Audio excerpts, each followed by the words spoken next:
কিছুদিন বিরতির পর ফের বাজারে ছড়া থানাধীন বিভিন্ন এলাকায় গবাদি পশু সহ আগর গাছ চুরির ঘটনায় ব্যাপক চাঞ্চল্যের সৃষ্টি করেছে। এতে আতঙ্ক বোধ করছেন স্থানীয়রা। জানা যায়, শনিবার গভীর রাতে ছাগলমোহা এলাকার বাসিন্দা শ্যামাকান্ত দাসের গোয়ালঘর থেকে দুটি পূর্ণবয়স্ক হালের বলদ চুরি করে নিয়ে যায় চোরের দল।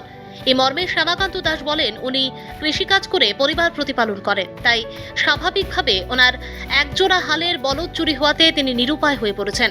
বর্তমানে কি করে চাষাবাদ করবেন এ নিয়ে চরম হতাশায় ভুগছেন। পরে রবিবার বাজারিছড়া থানায় চুরি সংক্রান্ত এক অভিযোগ দায়ের করেছেন শ্যামাবাবু।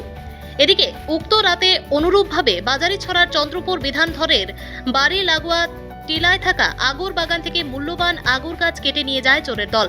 এই কাণ্ডের নেপথ্যে দুষ্টচক্র জড়িত থাকার সন্দেহ রয়েছে। সব মিলিয়ে বাজারিছড়া এলাকায় ঘন ঘন চুরিকাণ্ড প্রতিহত করতে আতঙ্কিত জনগণ পুলিশ প্রশাসনের হস্তক্ষেপ কামনা করেন।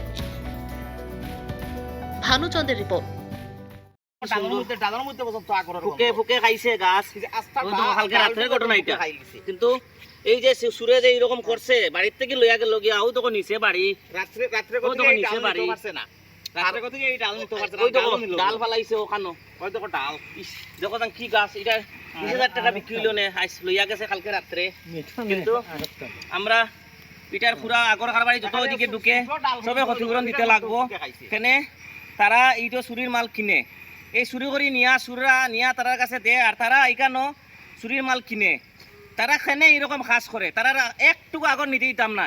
এটা আমরা এখন নিউজও দিতেছি, এটা আমরা নিউজও দিয়ার ওটার লাগে যে সব সতর্ক থাকবো আমরা পাবলিকরা, আর আগর কারবারই সতর্ক হইতে লাগবো যে এইখানো চুরির মাল খেনে তারা কিনে, তারা সব দায়িত্ব ক্ষতিপূরণ দিতে লাগবো।